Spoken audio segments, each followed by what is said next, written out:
இந்த அருமையான காலை நேரத்திலே சத்திய வசன நிகழ்ச்சிகளோடு கூட இணைந்திருக்கும் அனைத்து நேயர்களுக்கும் அன்பான காலை வணக்கம். இந்த நாளிலும் கூட நாங்கள் ஒரு புதிதான காரியத்தை ஓட்டத்தை ஆரம்பிக்க காத்து கொண்டிருக்கலாம்.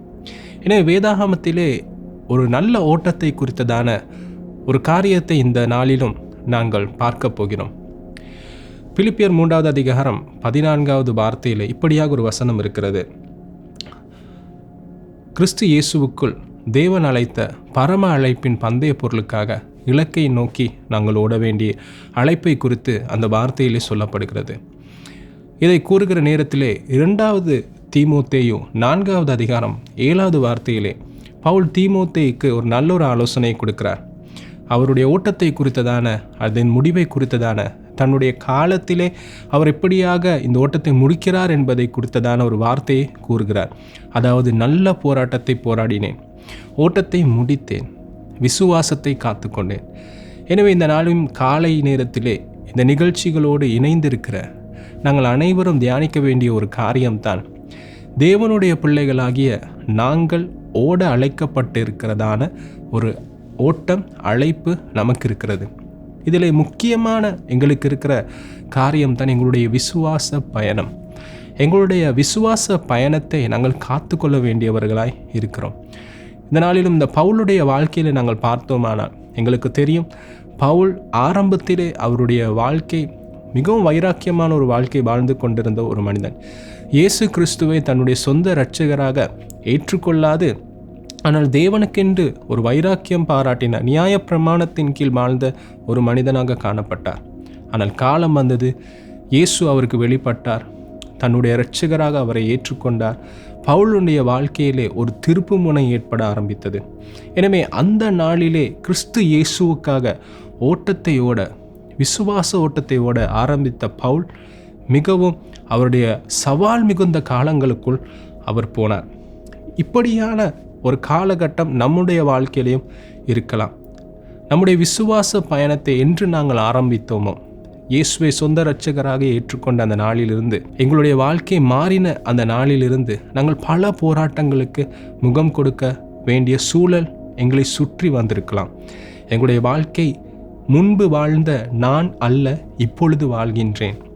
காரணம், முன்பு நான் பொய் சொல்லுகிற ஒரு மனிதனானால் கிறிஸ்து இயேசுவுக்குள் தேவனுக்கு சித்தமான வாழ்க்கை வாழ ஆரம்பித்த நாளிலிருந்து நான் பழைய மனிதனைப் போல வாழ முடியாது. எனவே அது எனக்கு ஒரு சவால்.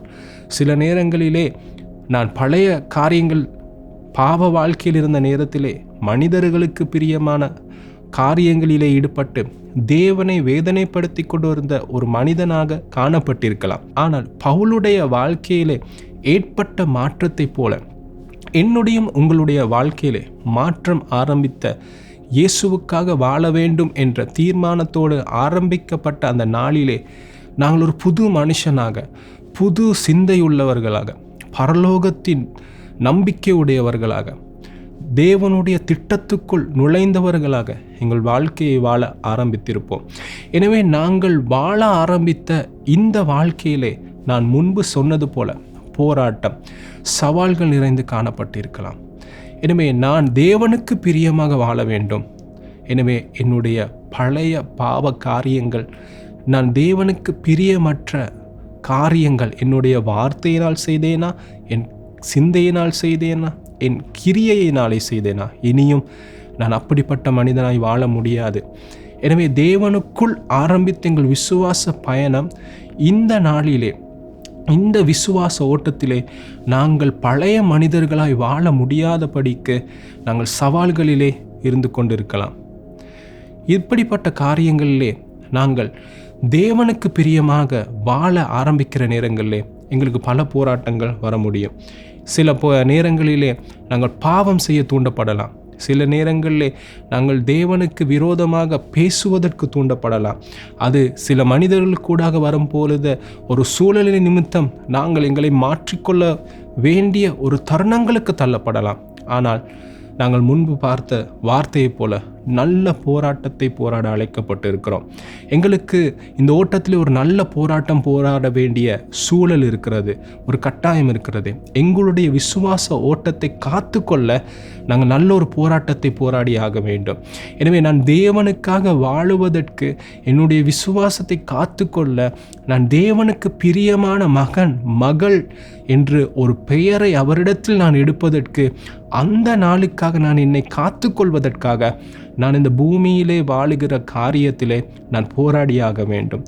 இது மனிதனோடு ஏற்படுகிற ஒரு போராட்டம் அல்ல, இது எங்களுடைய விசுவாச வாழ்க்கையிலே அதை காத்து கொள்வதற்காக ஏற்படுகின்ற ஒரு போராட்டமாய் இருக்கிறது. உதாரணமாக, தேவனை விட்டு விலகச் செய்கின்ற காரியங்களுக்கு நாங்கள் முகம் கொடுக்கலாம். எங்களுடைய வாழ்க்கையிலே திடீரென்று வருகிற ஒரு சோதனையான காலப்பகுதியாக இருக்கலாம், மகா துன்பமான காலப்பகுதியாக இருக்கலாம், வேதனை மிகுந்த காலப்பகுதியாக இருக்கலாம். இதிலே நாங்கள் தேவனை குறித்து முறுமுறுக்க, எங்களுடைய நாவு வரைக்கும் வார்த்தைகளை இழக்கூடிய ஒரு சந்தர்ப்பம் எங்களுக்கு ஏற்படலாம். ஆனாலும் தேவனை சந்தேகிக்கக்கூடிய சூழலும் ஏற்படலாம்.